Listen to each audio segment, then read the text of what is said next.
Yeah, we were talking a little bit before the recording about Rousseau, who's kind of famous for believing that nature is good, the natural part of humans is good, and the society is what kind of corrupts people.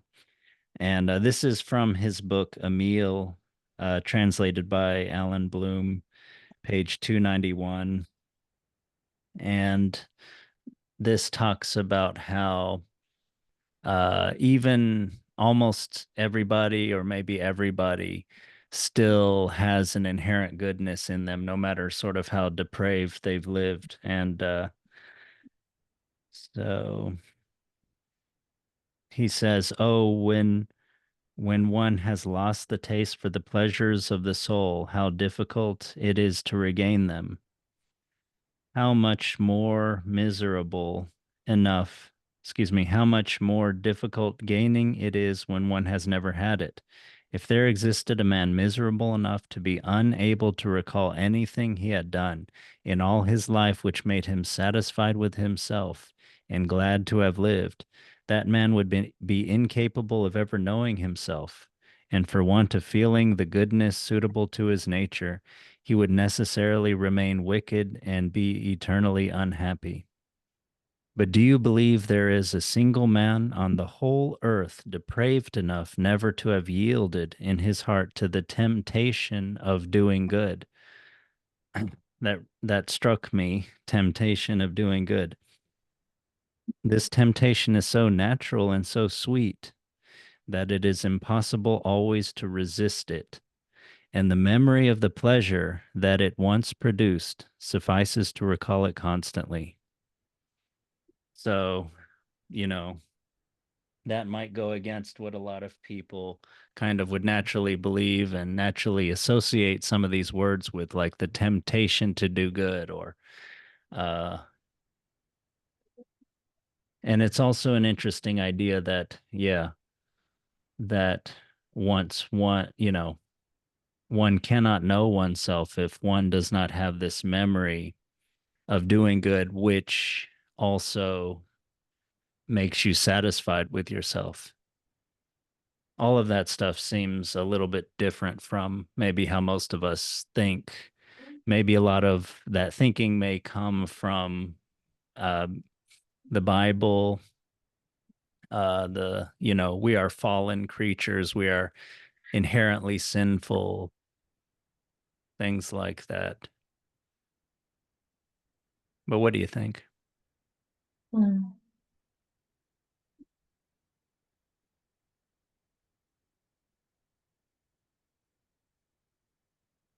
Well, just quickly, do you think, is there a time that you can recall where you were happy, where you were satisfied with yourself from having, done something good? Yeah, I'm sure sometime when I was little, though I don't remember when, Hmm. but yeah, I think there are points when I try to do nice things for people or for my parents. Hmm. Um, And do you remember how you felt? well, yeah, you feel happy and satisfied. Mm. So you have a sort of meta memory of this. This is not a controversial thing to you, that doing good makes you feel happy and satisfied with yourself. Yeah. Mm. I mean, do you think it's just the social part of human beings? Like, we naturally want people to like us, or, things like that. And we know doing good, I think the sort of examples you're alluding to seem to be for other people. Mhm. I don't know because I sometimes think there's maybe something innate. So just kind of like instincts telling you that something's not good, you know, Yeah, in Rousseau in in this same ways. book calls conscience the voice Yeah. of the soul, and he says conscience is to the soul what instinct is to the body. So instinct Mhm. is pretty uncontroversial to believe in. We definitely have Mhm. some natural sort of, Mhm. instincts, predilections, reactions, Mhm. and things. and those help keep, those are essential to the survival of the body. They're essential to the Mhm. body. There's something that sort of come up every day, Mhm. uh, your gut feeling, your perceptiveness of others, and sort of judging others, if they may be some, what they are, or even if they may be Mhm. some type of threat, although that doesn't necessarily come up Mhm. all the time in civilized society. But so it's kind of a big deal, I think, to call conscience the voice of the soul, you know, Mhm. rather than like something that sort of, I don't know, gradually builds over time, and it kind of is like this, sort of like this Freudian superego that sort of, you know, learns over time or something like that. I don't know if Mhm. that's Freud's idea really, but Mhm. why do you think But it's yeah, innate? I don't know because I remember like experiencing bad things that I know now were bad, but at the time no one ever told me anything about those things or told me that whether they were good or bad. It was Mm, just a strong feeling I had, and mm, I don't recall ever having like an outside influence telling me so. mm. So I feel in a way that if there's like an instinct I felt for bad things, then maybe there's one for good things too. Oh, okay, Uh, you're deriving uh, that. Yeah. But do you Uh, have the idea that of the passage that we just read, that um people have this sense, yeah, people get satisfied from doing good, and that this memory is sort of essential and commonplace, that helps us to be good, and without that kind of memory we would be wicked.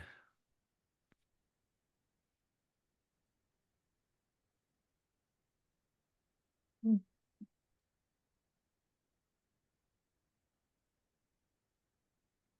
think trying to see answer full answer all the time, but um, yeah, I'm just thinking of that little girl that was a sociopath and grew up to be like a psychologist. So The one that I told you about, Patric yeah, Gagne, the one that I yeah, listened to the audiobook, the memoir audiobook. yeah. So I don't know much about her, but sounds like maybe she didn't have a sense or anything at all for like what was good at that time in her when she was little. But then she developed that Mm, with help in some mm, way. mm.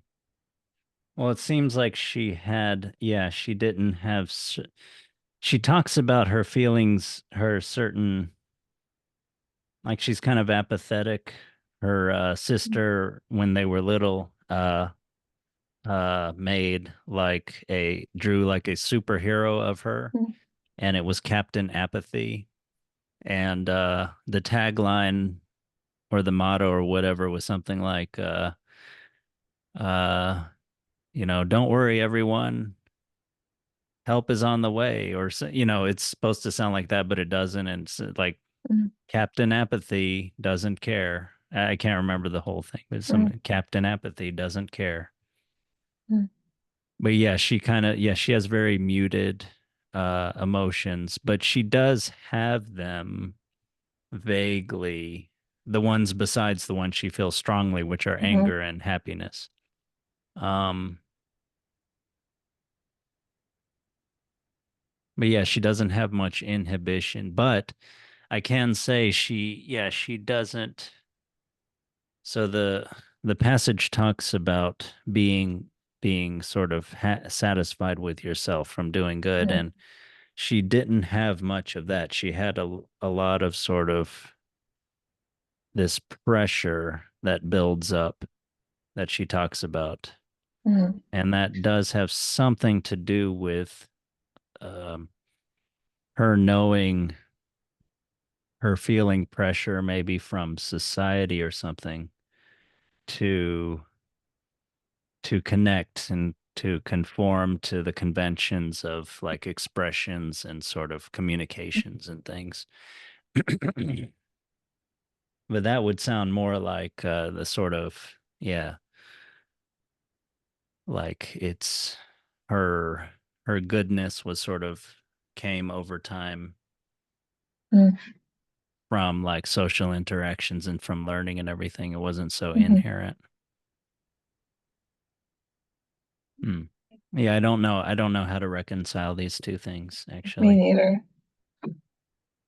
It's like I wonder if maybe people have a better sense of what's bad, and that could be innate, but maybe what's good is maybe more complex or something, but Mm-hmm. I'm not sure. It's Mm, difficult. mm. I guess so Rousseau in this very long book, very long and detailed book, he is talking about an education to uh to keep the naturalness, all the natural goodness of you, although mixed it with incipient reason, which, over time kind of uh uh as you get older is supported, especially after puberty. But he yeah. But in the passage we just read, is that about only someone who has had natural education? Well, Mhm, I guess the thing about the example we're talking about with Patrick Gagne is she tends to want to do bad when it has to do with other people. mm, So maybe she's already being from a Rousseauian perspective, you could talk about how she's already being her nature is already being stifled by and corrupted maybe mm, by society. I mean, he does in this book, Emile, the natural education he gives is an ideal education. Uh, he mentions Plato's Republic a few times as the most beautiful. In the beginning of the book, he mentions it as, not a book on politics at all, but the most beautiful work on education ever. mm, Although his work is very different, and he talks about why it's different. Uh, but yeah, maybe maybe you could defend Rousseau by saying in this Patrick Gagne example, I keep trying to think of, are there times where she is bad when it doesn't have to do with other people? But maybe it's always when it has to do with other people. So mm, I didn't finish what I was saying before that Rousseau's ideal education in Emile is ideal and therefore unrealistic. It is about a tutor who raises a boy uh without any other people around, without any other mhm, kids or anything, in isolation, sort of. Although he does have some interactions with others and things, but yeah, mhm, in general, he's kept mostly away from almost completely away from the corrupting influence of mhm, society. When he interacts with other people, these are very carefully uh, set up situations to learn mhm, specific things. So yeah, so it's kind of the opposite of Plato's Republic, where uh, you're raising the ideal citizen, where uh, you know people are around others all the time. Now, Rousseau, he's not raising the citizen, but the natural man, the person mm, who you know, is raised to be able to understand the modern world with science and but and society, and yet to remain whole as a human individual, to remain very much in touch with himself, to have no friction between his inclinations and his duties. And since there is, what he wants to do is what he should do because of his education, he is free and he is happy, mm, which is kind of a tall order, for modern life. yeah, I tend to, I don't know if some people might be surprised by this, but I tend to think of, like Rousseau says about he has this idealized noble savage, this like try kind of primitive tribes people kind of being happy. And I tend to believe that's generally true. There's the famous observation by Benjamin Franklin, which I think is very, very telling and shocking, even, but makes sense to me. That whenever someone would get abducted by the Indians and then they would be found, they wouldn't want to come back. mhm, And and there was always this problem of like Indians living in American Indians living in their society and never really integrating, never really happy, definitely not happy. mm, And I just think I mean, it's not like most of them even, or some of them, it's like all of them apparently. So there's something about living like humans have lived in some way almost all of history, before sort of ancient times and prehistoric times, that I think is natural and happy. I'm not saying it's good. It's, uh, a lot of it is nasty, brutish, and short, and uh, but I think, yeah, you're kind of living extremely connected with others and connected with nature, connected deep in your body with everything around you, kind of like yeah, like a natural being, like we all mm, actually are. And I'm not saying we shouldn't live in society. There's in civilization, modern civilization, which has a lot of good things. Jared Diamond has a very good book where he talks about this. Something like The World Then and Now. I can't remember the title, but mhm, yeah. And I have at times in my life kind of almost, yeah, kind of envied people who lived in tribal societies and more a natural existence, and imagined myself doing that and things. But I don't know. What do you think? You know more about Native Americans than I do. You've taken some classes and met more Native. I've only met a couple Native Americans in passing and studied a little um, bit. And yeah, well, I wouldn't say I'm an expert, but yeah, I always kind of see like a longing or sadness when I've interacted with them what do you for mean? that kind of pass. Um, well, just sadness over like the the lifestyle they lost over the generations.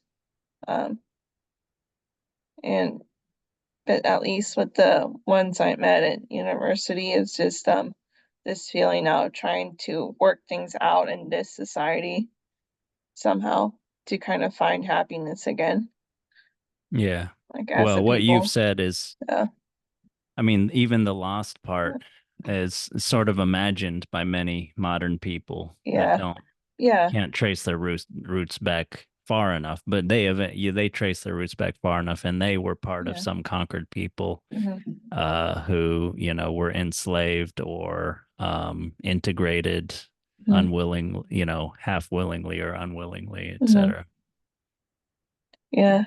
Yes, I saw that and it kind of, like I said, his mindset of trying to work with where the civilization they live in now, while trying to still somehow like keep what they can of the culture, Yeah. which is difficult, obviously, and Yeah. kind of a big question for Mhm. in their Yeah, I societies. thought about Yeah. that too. Yeah, culture is not just stuff. Yeah, it's not just play acting that you do. Um, it's related to your needs and your way of life. And Mhm, yeah, like we have Thanksgiving now, and we have modern traditions kind of mhm, that came up around it, but it's quite different than the harvest festival or thing that exists in, mhm, I think, many or probably most or all agricultural societies, which I mhm, think Thanksgiving is our version of it, in the new world. mhm, But yeah, if you think of Native Americans, especially Native Americans that di- are tribal tribes that didn't have much agriculture, or like Plains Indians or something like that, mhm. their society is so much different than modern society. Yeah. I wonder how they can, my student was asking me about this, the ones that's so interested in the Comanches. But yeah, I was thinking about that. You Yeah, know, like I remember. people get around on, you know, maybe horses a little bit, but mostly cars. And how do you somehow keep alive a culture where people were riding maybe before they even uh, could walk, and shooting bows and arrows, and of course warrior culture. That's so much different than just the civilized culture that we have. Yeah, like I remember one of my professors kind of talking about their thoughts of how like how the university as an institution is supposed to be like foreign to them, and yet they're here they are kind of trying to integrate with that somehow. Um, uh, and yeah, it's just I guess something to think about a lot. But, Do but you I feel guess they like kind he of wasn't at peace with sort of? no, I think they were happy to be there and teach and stuff, but they always kind of had this idea in the back of their mind that like they're just trying to kind of like what I said, kind of work with what they have now, kind Hmm. of living in this society. Hmm. Um, but yeah, I never really got like a feeling that they were like unhappy about it or anything, Yeah. but just more Yeah, kind I of they had. yeah, I talked about how I, yeah, maybe had a little bit of a romantic idea of living that kind of life, but Mhm, you know, just like from the Jared Diamond book I read, it's very clear on the drawbacks. I mean, average life mhm, expectancy, and just, your life could be threatened any day, just mhm, doing daily tasks, going and getting water at the river. You're close to the enemy territory. If you're mhm, seen, you run for your life, mhm, you will be killed. Uh, mhm, Stuff like that. I don't know if it, mhm, I that's from what I remember the book, reading it years ago, but mhm, and not just that, from microbes, from diseases, mhm, there are so many ways to die, but uh and yeah, people do die all the time and they suffer mhm, badly, and yeah, but I think the thing that stood out to me, that people, and it's really interesting, you have these case studies of like Papua New Guineans. Those are people that he studied and lived mhm, lived amongst for like a large portion of his life. And they're an interesting case study because I think they were not contacted until 1960. So they were living in the Stone Age until 1960, and then, that's when they got introduced to the modern world. But yeah, the Papua New Guineans who have transitioned to sort of living in New Zealand or something, living in the total modern world, just talk about the loneliness. And I think that's the same thing that so many modern people have been talking about for a while now, Mm, just the loneliness of modern life. I mean, convenience, safety, yes, but the loneliness can be crushing, and maybe mm, we even study its physical effects now. mm.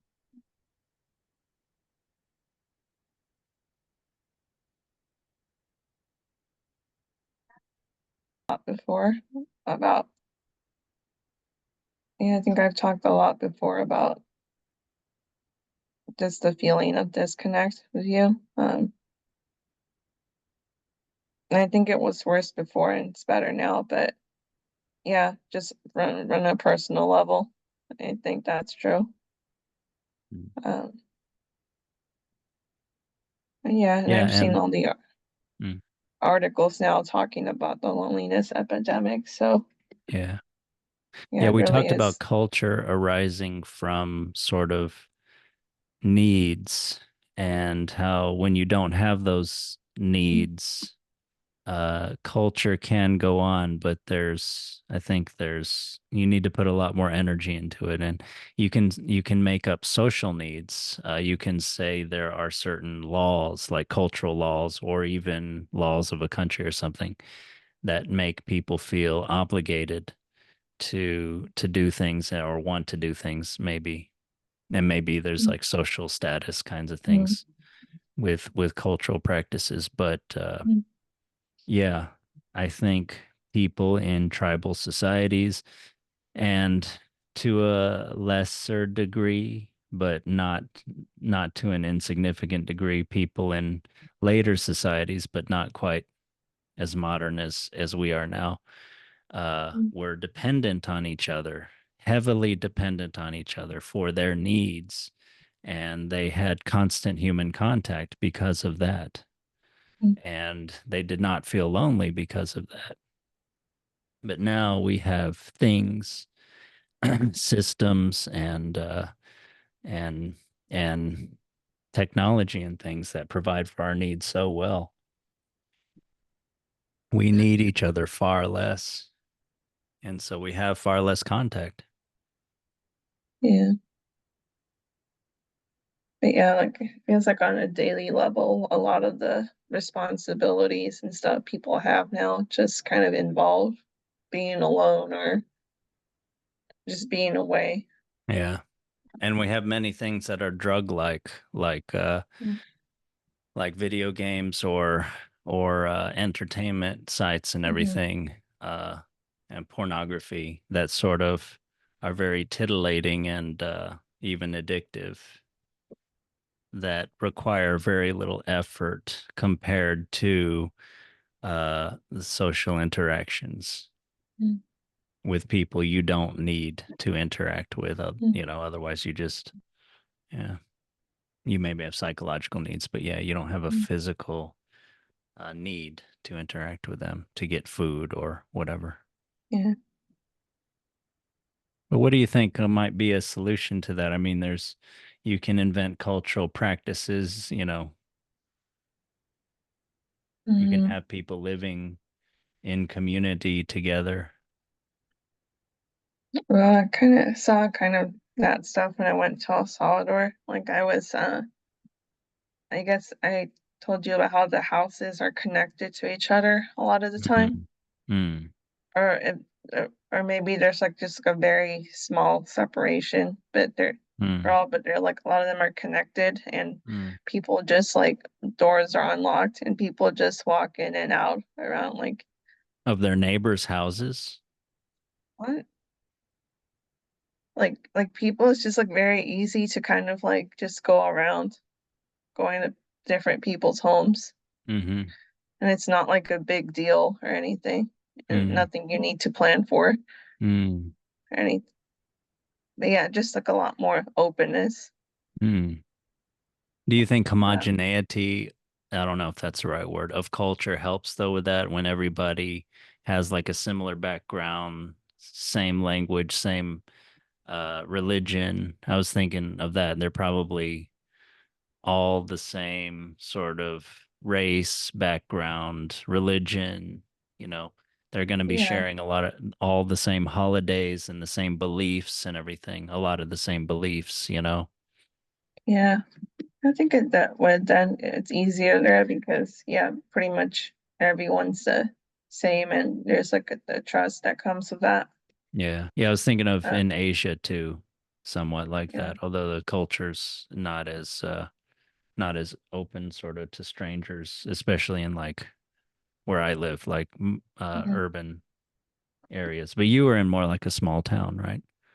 Yeah, and like my aunt appeared on YouTube videos like welcoming like travel bloggers and stuff Huh. through there, and of course they're just like people are really friendly there, and the YouTubers seemed to have a good time.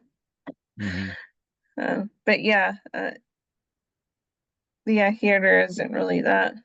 Of course, there's no there's tr little trust around where we live, I guess, I'm assuming.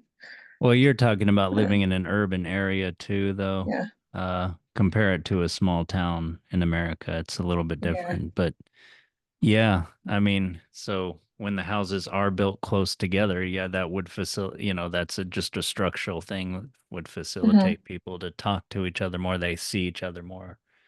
yeah, I think but yeah, adversity too. I mean, El Salvador had, well, maybe not in the countryside, but maybe didn't have the crime in the countryside anyway, though. yeah. Like I remember being told that even at its worst, the rural areas where they were at were relatively safe Mm, still. yeah. But of course, people just wouldn't go to the urban areas at all at Mm, that time. jeez, that's crazy. But did people have like a need for each other there? Like besides like a need for socializing Mm, or their practices, I guess. You said they have like a community center where, yeah, I have a community center, and people just pitch in to take care of it, and they'll help you out each other to prepare it for events and stuff. Um, mm, yeah, I feel like it's not even a question there or anything. Like it's just kind of a given that we all kind of connected and kind of like yeah, just connected and not left alone, things like that. yeah. Yeah, I was just thinking about what you've said about some members of your family and that them going, the younger ones sort of going very much against those kinds of trends.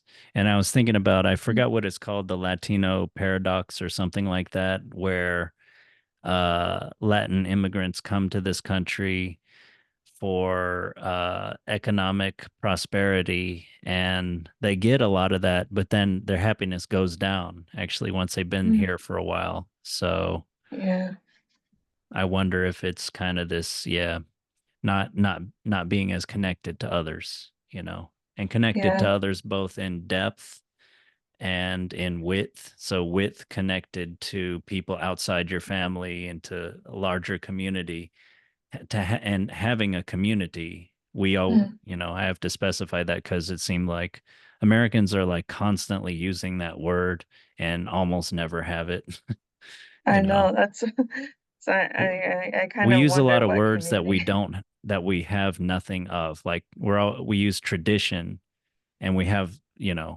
we're using the word because we have almost none of it. And same with community. But Mhm, yeah, I was thinking of that people losing that. Uh, mhm, I losing a lot of that connection with to neighbors and community and depth between the generations, which I think helps you feel much less lonely and much happier to have connections to different generations and to, you know, a wider community and to be actually be Hmm. connected. Okay. What do you think about that? Mm.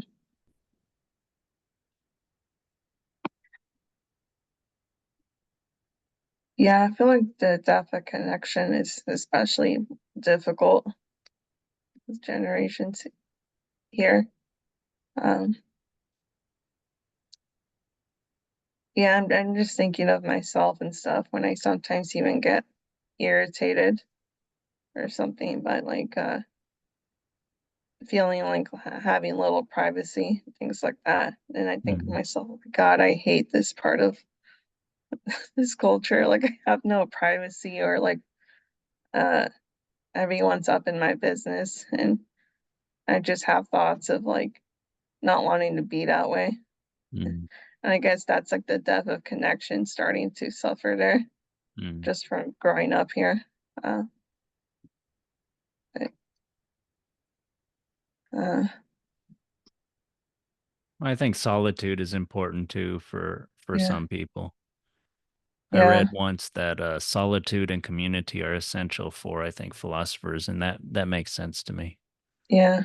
So like, yeah, I've kind of struggled with that kind of too much feeling of too much community at times.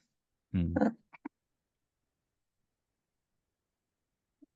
Well, you're talking mostly about a lot of family yeah, obligations and interaction, right? And that's not the same mhm, as community. yeah,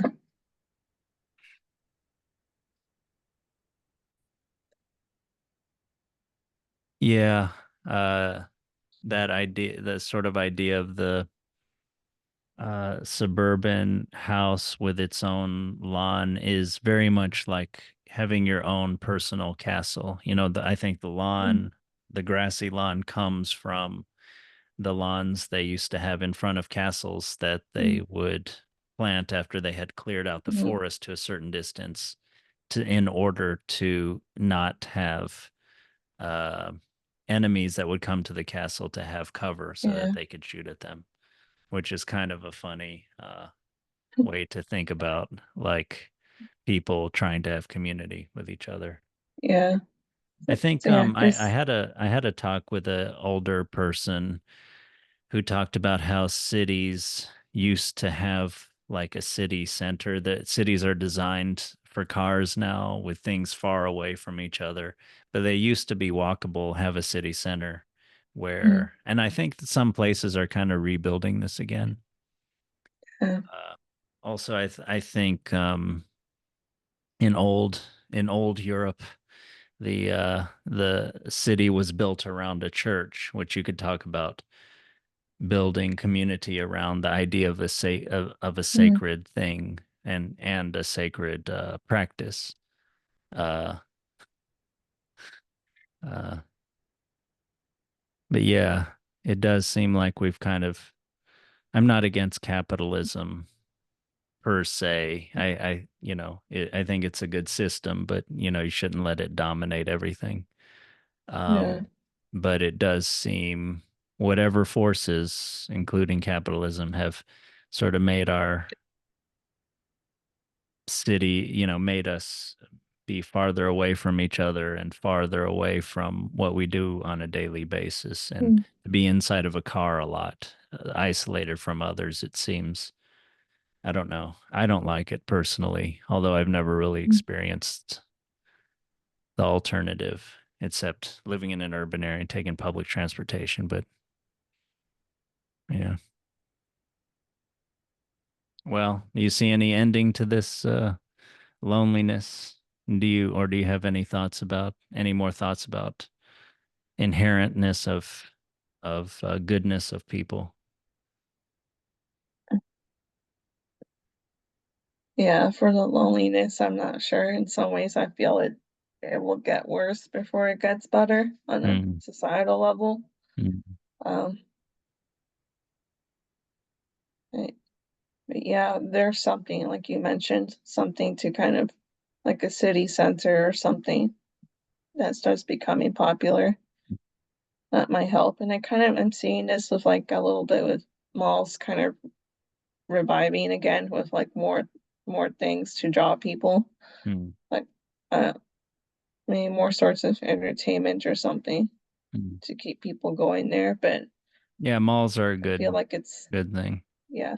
Yeah, originally But malls yeah, I think were intended to be like a new type of town square with, yeah. it's not just commercial, it's, meeting place and it's kind of good for democracy where maybe like the agora of ancient Athens where people would meet and discuss important things for the Hmm. for the place. Yeah. I feel like I'm kind of seeing that a little bit now with Mm, the malls sort of different, seemed different when I was little, but now they seem to have more offerings or some things like that. mm, But yeah, a mall though won't answer everything, obviously. So mm. Yeah, I think yeah, people need that's to for sure. live together. I Yeah, think that really helps. yeah. Like I'm thinking maybe urban zoning was kind of allowed more flexibility, like Mm, in other places. mm, That might make improve things a little. But but yeah, that seems like a long way though to yeah. ever Well, happen. yeah. Well, in the meantime, though, we have to keep trying to kind of connect with each other and be Yeah. kind and try to understand each other, I guess. Hmm. Okay. We'll try again next week. Hmm. Yeah, we'll take care. Bye.